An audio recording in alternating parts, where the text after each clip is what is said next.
Nakakalungkot man panoodin ang paglubog ng araw.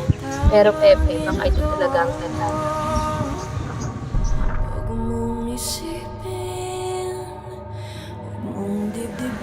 Hindi ko makakalimutan na napasaya mo ako ng sobra. At sa lahat ng lalaki na kalimutan, ikaw lang ang handa akong kontakin. Salamat sa pagiging totoo. Pepe.